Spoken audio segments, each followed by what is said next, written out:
기독교의 대진리, 이것이 바로 오늘 영성일기 1월 1일자 주어진 하나님의 말씀입니다. 태초에 말씀이 계시니라. 이 말씀이 하나님과 함께 계셨으니 이 말씀은 곧 하나님이시니라. 그가 태초에 하나님과 함께 계셨고 만물이 그로 말미암아 지은 바 되었으니 지은 것이 하나도 그가 없이는 된 것이 없느니라. 그 안에 생명이 있었으니 이 생명은 사람들의 빛이라. 참 이것은 깨달은 이 말씀을 진실로 아는 이들은 이 말씀을 대할 때 가슴 벅찬 감동과 경이로움을 느끼지 않을 수 없는 말씀입니다. 기독교의 대진리가 있습니다. 3대 진리라고도 말할 수 있는데 첫 번째는 천지 창조에 대한 것입니다. 세상은 창조되었다. 이것을 하나님께서 우리들에게 계시하셨습니다. 우리는 이 하늘과 땅 우주의 기원과 우리 자신들의 기원에 대하여 질문을 가지고 이 땅에서 살아왔죠. 우리의 선조들 혹은 인류의 태초에 창조된 이후에 아담과 하와 그리고 그 이후의 인간들이 마음속에 정말 이 하늘과 땅, 이 동산이 왜 존재하게 되었는가? 나는 왜 존재하게 되었는가에 대해서 성경은 분명하게 계시해 주고 있는 겁니다. 그것은 창조된 것이다. 이것이 찬란한 빛으로 우리들에게 다가왔던 것이죠. 이 빛이 어두움에 빠진 이들은 인생과 이 삶과 하늘과 땅에 대하여 싱그럽게 새롭게 경이롭게 대하지 못합니다. 우연하게 생각하죠. 무의미하게 생각합니다. 지루하게 생각합니다. 한없이 반복하는 지루한 여정으로 이 우주를 대합니다. 그러나 하나님께서 이 만물을 창조하셨다는 사실을 알고 빛 가운데 있는 이들은 이 창조의 메시지가 정말 하나님의 계신 줄 알고 우주 만물에 대하여 우리 존재에 대하여 경이롭게 생각하게 되는 거죠. 현대인들이 잃어버린 가장 큰 상실은 바로 만물을 하나님께서 창조하셨다고 하는 이 계시에 대하여서 작은 인간이 가지고 있는 이성의 빛의 어둠에 빠져서 이 더 큰 계시의 빛을 잃어버린 것입니다. 우리는 눈앞에 이렇게 강한 조명이 비칠 때에는 이 너머에 태양이 있을지라도 보이지 않습니다. 우리의 작은 이성에 대한 신앙적인 이 숭배는 결국 이성 너머에 이성을 만들어 주신 그 말씀에 대하여서, 만물을 창조하신 그 말씀에 대하여서, 그 창조주에 대하여서 눈이 멀게 된 것이죠. 그래서 인간은 작은 이성의 빛 아래서 결국 그것을 신앙으로 삼음으로 인하여 결국 자기의 죽음을 가져왔어요. 허무함, 무의미, 우연, 이것을 또한 인본주의자는 찬미합니다. 찬미하는 것만큼 그들의 삶은 비루해지게 돼 있어요. 우리는 무신론적 실존주의자들이 마지막에 생을 어떻게 끝내는지 알고 있습니다. 그는 살아있을 때 무신론적 실존주의에 관련된 많은 철학 서적을 쓰고 뿐만 아니라 많은 문학적 작품을 내놓고, 그래서 그들은 호의호식하고 그것을 지적 게임으로 마음껏 대학과 상아탑과 그 밖에서 즐겼지만은 마지막에는 최후의 절망 가운데에서 그들은 초조하게 죽음 앞에서 벌벌 떨다가 생을 비참하게 끝냈습니다. 우리는 이러한 작은 이성의 빛에 눈이 멀어서 어둠 가운데 빠져 있는 지난 시대의 지성의 그 장난에 우리들의 신앙의 큰 계시의 빛을 잃어버려서는 우리들의 생애는 빛 가운데 살아갈 수가 없습니다. 그 인생은 언제든지 비루하게, 무의미하게, 그리고 부정과 불만 가운데서 인생을 살 수밖에 없어요. 허무함과 권태와 나른함 속에 살 수밖에 없습니다. 그래서 때때로 이것을 이기기 위하여서 이들은 짜릿한 자극을 필요합니다. 쾌락주의, 물질주의, 스릴, 스포츠, 이런 것에 열광하는 거죠. 그리고 끊임없는 불필요한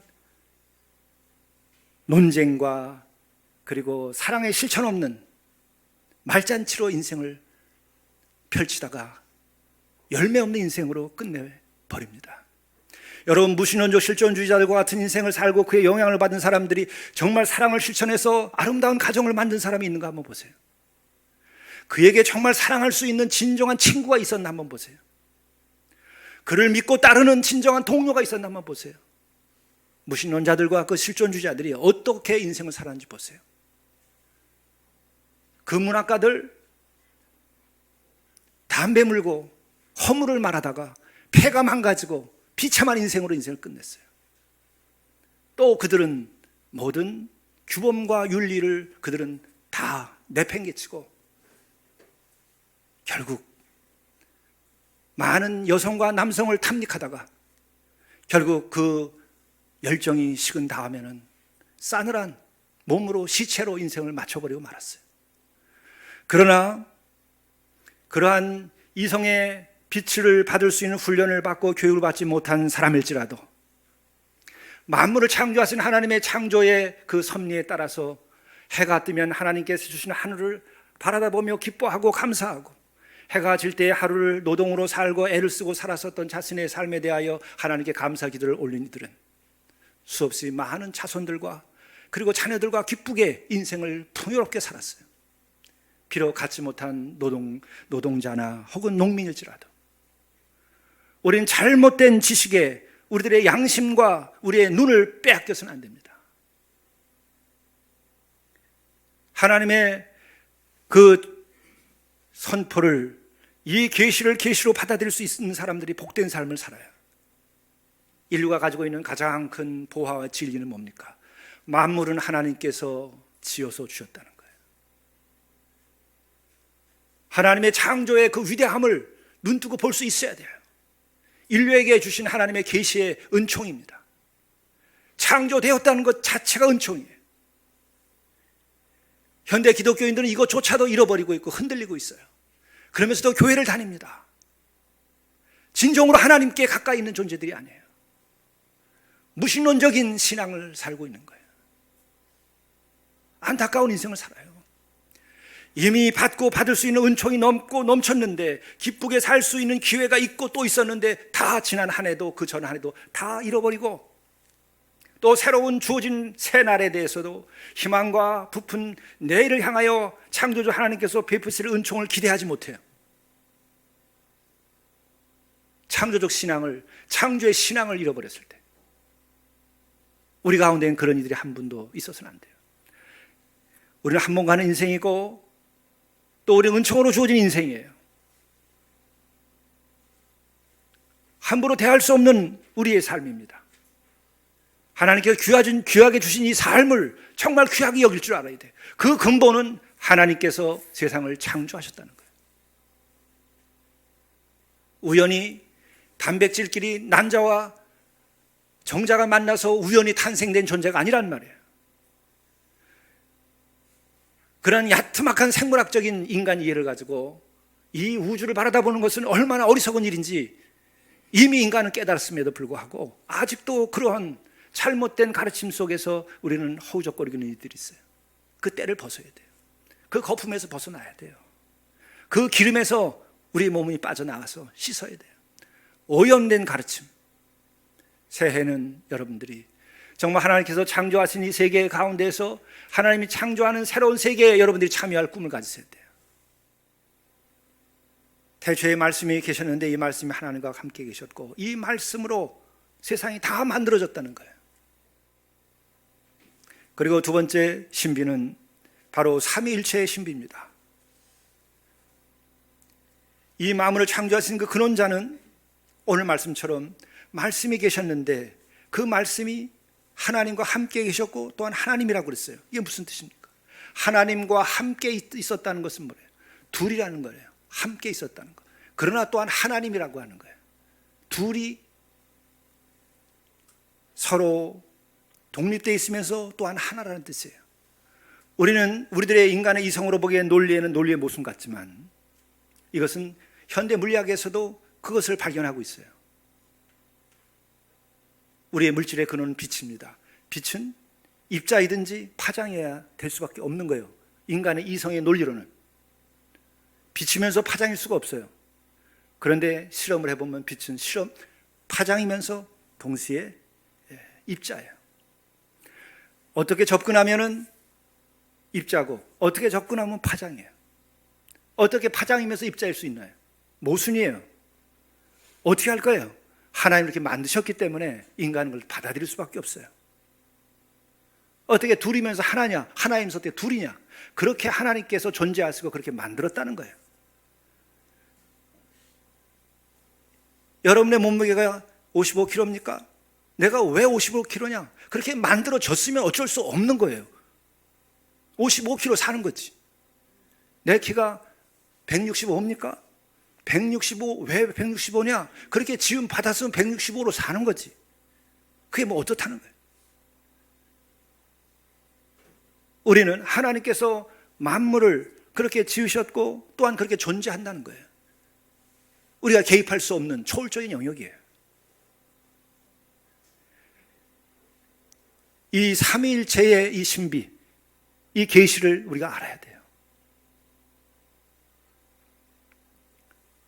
그래서 이 말씀은 곧 말씀이라고 표현됐는데 이것은 곧 예수님이고 또 이것은 또 하나님과 함께 있었는데 또한 하나님이지도 하다는 거예요. 그리고 이것은 또한 빛이에요. 이건 또 생명을 주는 겁니다. 그리고 이것은 만물의 원리를 또한 가능케 만들어주는 거예요. 그게 하나님의 영이에요. 하나님의 정신. 그게 성령입니다. 이것을 우리가 정말 깨달아 알아야 우리가 참 기독교인이 될 수 있어요. 이건 가장 깊은 진리이고 가장 깊은 신비예요. 그리고 세 번째로는 성육신 되었다는 거예요. 말씀으로만 있지 않고 이 땅에 사람의 몸을 입고 인격적으로 존재하게 됐다는 거예요. 이건 참으로 놀라운 신비입니다. 어떻게 이게 가능합니까? 하나님이 만드셔서 가능한 거예요. 그게 왜 가능하지 않죠? 만드시면 가능한 겁니다. 이게 창조신앙이에요. 어떻게 그런 일이 있을 수 있나? 어떻게 하나님께서 빛이 있으라 하시니까 빛이 있을 수 있겠어요? 하나님께서 전지전능하시니까 빛이 있으라 하시면 있는 것이고, 하나님께서 친히 사람의 몸을 입고 오시겠다고 하면 오시는 거예요. 그리고 그것은 왜 오셨는가? 사랑하기 때문이라는 거예요. 우리를 구원해야 되기 때문에 그렇다는 거예요. 우리에게 진리를 알게 해야 되기 때문에 그렇다는 거예요.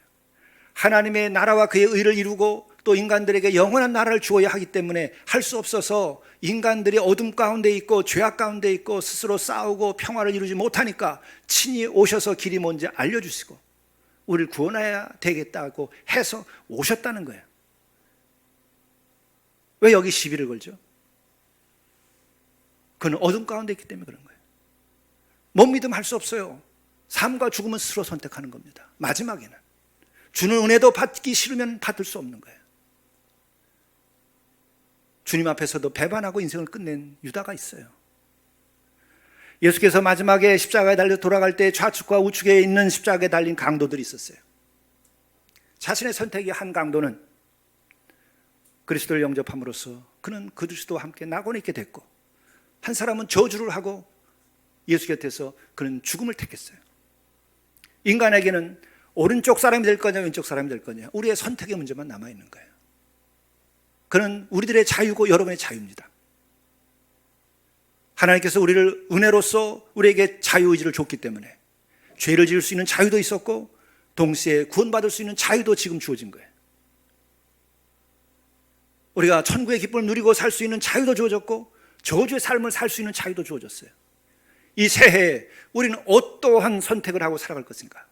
창조주 하나님의 그 창조의 은혜를 입고 그 계시를 받아들이고 은혜 가운데 살 것인지 말 것인지, 또한 이 삼위 하나님께서 친히 사람의 몸을 입고 오셔서 우리와 더불어 함께 했다는 것을 내가 받아들일 건지 말 건지, 이것을 선택하셔야 돼요. 다시 한번 선택하세요. 기독교인이라면 이 진리에 대하여 분명해져야 여러분들이 참 신앙인이 될 수 있고 참 진리를 얻을 수 있고 참 구원을 얻을 수 있어요. 우리는 예수께서 이 땅에 친히 사람의 몸을 입고 오시기 전까지는 뭐가 가장 확실한 길인지, 뭐가 생명이 되는지, 뭐가 진리인지를 확증되지 않았어요. 이거 분명히 우리가 다시 한번 생각해야 돼요. 공자님에 대하여서 우리가 생각하면은 그분은 이 사회의 질서에 대해서 살펴보면서 인간사를 보면서 어떻게 하면 보다 나은 세상을 만들 수 있을까 하는 것에서 한없이 경험하고 고민하고 좌절하던 가운데에서 많이 깨달은 분이에요. 많이 알게 됐다는 거죠. 그게 공자님이에요. 또 시달타, 이분은 어떤 분입니까? 인생에 오니까 인생이 고해 바다예요. 그렇잖아요. 생라병사의 과정에서 우리가 얼마나 고통스럽습니까? 인간이 이별을 해야 되고, 인간이 죽어야 되고, 인간이 갈등해야 되고, 인간이 병들고, 얼마나 고통스럽습니까? 이 고통을 누구보다도 더 있는 그대로 맨몸으로 다 느낀 사람, 더 민감한 영혼으로서 인간의 이 실상을 보신 분이에요. 그럴 때 이것을 어떻게 해결될 것이냐, 스스로 도를 닦고 수행을 하여서 깨우친 분이죠. 그러나 모든 그 죄와 허물을 다 새롭게 하셨는가? 그렇게 하지 않았죠. 왜? 그분 자신이 만물을 지으신 분이 아니기 때문에, 공자님 자신이 만물을 지으신 분이 아니기 때문에, 역사를 지으신 분이 아니기 때문에, 그도 피조물이기 때문에 어쩔 수 없이 이 역사 속에서도 그는 뜻을 펴보지 못하고 끝을 냈어요. 그러나 예수께서는 말씀이, 하나님이 직접 사람의 몸을 입고 오셨기 때문에 그분은 깨달으려고 하는 이유가 없었어요. 뭔가를 경험하고 새롭게 알아야 할 이유가 없어요. 그분 자체가 길이고, 그분 자체가 생명이고, 그분 자체가 진리예요. 그분 자체가 말씀이고, 그분 자체가 로고스예요. 그렇기 때문에 예수님은 인생을 바라보며 슬퍼하고 가슴 아파하고 애통해 하시고 불쌍히 여기셨지만, 또 그것 같은 일로 인하여 고뇌도 하셨지만은 진리가 뭔지 몰라서 고민한 분이 아니에요. 내가 더 깨달아야 되겠다고 또 수행한 사람이 아니에요. 그 자체가 진리이기 때문에, 자체가 계시이기 때문에, 자체가 로고스 말씀이기 때문에 그런 거예요. 그렇기 때문에 우리는 다른 종파에 대해서 우리가 시비를 걸거나 그들을 무시해야 될 필요는 전혀 없어요. 그들의 진지함과 그들의 고뇌와 그들의 열심에 대하여서도 우리는 존중해야 될 것을 존중해야 됩니다. 그러나 그것은 그들에 대한 우리의 태도이고, 우리의 신앙의 정체성, 나의 신앙은 무엇인가 하는 거예요. 그것은 예수님은 곧 길이요 진리요 생명이에요. 말씀 그 자체예요. 하나님 그 자신이에요. 그 말씀이 사람의 몸을 입고 이 땅에 오셔서 인격적으로 우리와 더불어 하신 거예요. 이것이 기독교의 진리, 성육신의 신비입니다. 그게 어떻게 가능하냐고요? 그럼 어떻게 하늘과 땅이 만들어졌습니까? 왜 우리가 존재해야 됩니까? 하나님께서 창조하셨으니까 존재하는 거죠. 왜 그러한 성육신의 신비가 있는 것입니까? 하나님이 그런 질서로 우리를 사랑하셨기 때문에 그런 거예요. 이게 받아들이지면 빛 가운데 있는 것이고, 이것이 받아들여지지 않으면 우리는 어둠 가운데 있는 거예요. 은혜를 받은 사람들은 진리를 쉽게 받아들일 수 있어요. 그러나 은혜가 없는 사람들은 받아들이지 않아요. 너무 어려워요. 은혜 받으셔야 돼요. 여러분의 단순한 이성과 의지 가지고 되는 거 아닙니다. 의지와 이성을 오히려 버리고 나의 존재의 모든 것을 뜯어 열어서 젖혀서 이 우주의 빛 아래, 만물을 지으신 그 분이 지으신 이 우주의 나를 노출시키고, 이것을 통하여서 또한 그 너머에 계신 하나님을 향하여 기도해 보세요. 우주 너머에 계신 하나님의 숨소리를 여러분이 듣게 될 것입니다. 이렇게 기독교 신앙이라고 하는 것은 인격적입니다. 그래서 오늘 12절의 말씀을 보십시오. 영접하는 자 곧 그 이름을 믿는 자들에게는 하나님의 자녀가 되는 권세를 주셨으니, 이게 무슨 말이에요? 깨닫는 자는 곧 그가 구원을 얻는다라고 말하고 있지 않아요. 영접하는 자가 곧 구원을 받게 되는데 하나님의 자녀가 된다고 이렇게 표현하고 있어요. 하나님의 자녀가 된다고 하는 것 자체가 구원받았다고 하는 것을 뜻하는 거예요. 예수님에 대하여서 깨달으라고 말하는 성경 구조는 아무것도 없어요. 예수님을 영접하라고 그러는 거예요. 인격적 관계를 맺는 거예요. 왜? 그 진리가 인격체로서 우리에게 나타났기 때문에 그를 영접하는 거예요.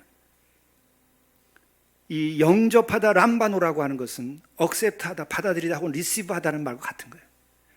있는 그대로를 내가 받아들이는 거예요. 예수님을 분석하고 또 그를 탐구하는 것이 아니라 그분 자체를 내가 그대로 받아들이는 거예요. 그래서 우리는 영접하는 자가 구원받는 거예요. 구원받는다고 하는 말을 하나님의 자녀가 된다고 말하는 거예요. 인격적인 겁니다. 그래서 영접하는 자를 곧 그 이름을 믿는 자라고 얘기했어요. 이름이라고 하는 것은 뭐죠? being itself, 그 존재 자체를 말하는 거예요. 그 존재 자체를 믿는다는 것은 뭐예요? 곧 그것이 받아들인다는 것을 말하는 거예요. 내가 너를 믿어. 나는 너를 믿어. 내가 너를 받아들인다는 뜻이에요. 친구에게, 아내에게 난 너를 믿어. 남편에게 난 당신을 믿어. 당신을 다 받아들인다는 거예요. 어떻게 하든지. 예수 그리스도에 대하여서 나는 당신을 믿습니다. 난 당신을 받아들입니다. 그거예요. 그래서 기독교 신앙은 깨닫는 것이 아니라 영접하는 거예요. 여러분, 진리가 진리로서 글 조각으로 나와 있을 때 이걸 몇 사람이 알아먹을 수 있었겠습니까? 2000년 전에. 배운 사람들도 얼마나 책을 읽습니까? 그리고 또한 글로서 진리를 표현하기 너무나 어려운 거예요. 배우지 못한 인간들에게 또한 얘기해도 제대로 깨닫지 못하는 사람들에게 가장 깨닫게 할 수 있는 방법은 뭡니까? 몸을 입고 나타나서 더불어 같이 사는 거예요. 같이 부딪히는 거예요. 같이 게임을 하는 거예요. 여러분, 책으로 배울 수 있는 것이 있고 책으로 배울 수 없는 게 있다고 그래요. 대단한 그 골프 이런 것을 가르치는 감독들 얘기 들어보면 그렇죠. 그분 감독 밑에 가서 배우면 갑자기 눈이 떠지는데 그분이 쓴 책만 가지고 똑같은 얘기를 했는데 똑같은 거 썼는데 그분이 쓴 책만 가지고는 도무지 깨달아지고 눈이 떠지지 않는다는 거예요. 왜? 그 존재와 맞부딪혀서 같이 지낼 때 영감이 들어온다는 거예요. 어떤 느낌이 들어온다는 거예요. 여러분, 연주자들 연주 배울 때 그렇죠. 어떻습니까? 대가들을 만나야 된다는 거예요. 그와 같이 호흡을 해야 된다는 거예요. 그 존재에서 오는 느낌이 있다는 거예요. 그 존재로부터 영감을 받는 거예요. 그림 그리는 분 안 그렇습니까? 터치하는 붓의 그 흐름을 봐야지 그림만 봐가지고 되나요? 안 되죠. 저는 붓을 잡아보니까 그래요. 붓 그리실 때. 그 쓰시는 분의 그 어떤 힘과 흐름을 느끼고 그분의 그 또 호흡을 느껴야 내가 그것을 흉내를 내지요. 그분 써놓은 글만 갖고는 백날 해도 늘 땀만 흘려요. 진땀만 빼요. 밤을 새워도. 인격적 존재가 우리에게 와야 우리는 그 진리를 가장 잘 알 수 있어요. 그래서 스승이 필요한 거예요. 구세주가 필요한 거예요. 그래서 기독교는 말씀을 깨달으라고 얘기하는 것을 근본으로 삼지 않고 영접하라는 거예요. 예수 그리스도를, 말씀이 육신이 돼서 오신 분을. 그리고 그 이름을 믿으라는 거예요. 그 존재를 믿으라는 거예요. 이게 가장 훌륭한 구원의 방법입니다. 그래서 가장 많은 사람들이 예수 그리스도 통해서 구원받았어요. 그리고 또 우리의 이 찬송가를 생각하면은 찬송가는 다 그렇죠. 예수 사랑하심은, 그리고 예수를 내가 더 사랑하네. 전부 예수님 사랑에 대한 노래가 나와요. 여러분, 공자님을 사랑하라는 얘기 여러분 들어본 일 있어요? 공자님 사랑하라고 말하지 않아요. 부처님 사랑하라고 그러나요? 근데 예수님을 사랑하라는 거예요, 우리는. 왜? 사랑을 통해서 그 존재 자체를 받아들이고 그를 받아들이는 것 자체가 진리이기 때문에, 구원이기 때문에, 길과 진리와 생명이기 때문에 그런 거예요.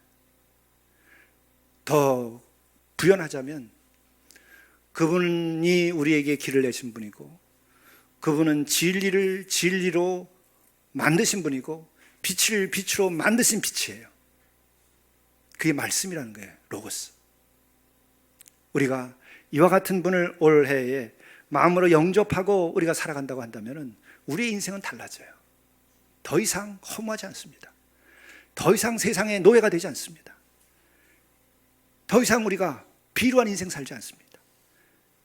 더 이상 부정적으로 인생을 해결하지 못해가지고 계속해서 제3지대에 제3자로서 인생을 살지 않아요. 인생의 중심에, 사랑의 중심에, 진리의 중심에, 역사의 중심에, 내 인생의 중심에서 인생을 살아갈 수 있어요. 거기에 그리스도가 계시니까 그리스도와 함께하면 그렇게 되는 거예요. 역사의 중심에는 그리스도가 계십니다. 우주의 중심에는 하나님이 계십니다. 성령께서는 우리로 하여금 이렇게 역사와 우주의 중심에서 인생을 살아가도록 도우시는 거예요. 이러한 인생을 한 해 값지게 사시기를 간절히 축원합니다. 기도하시겠습니다.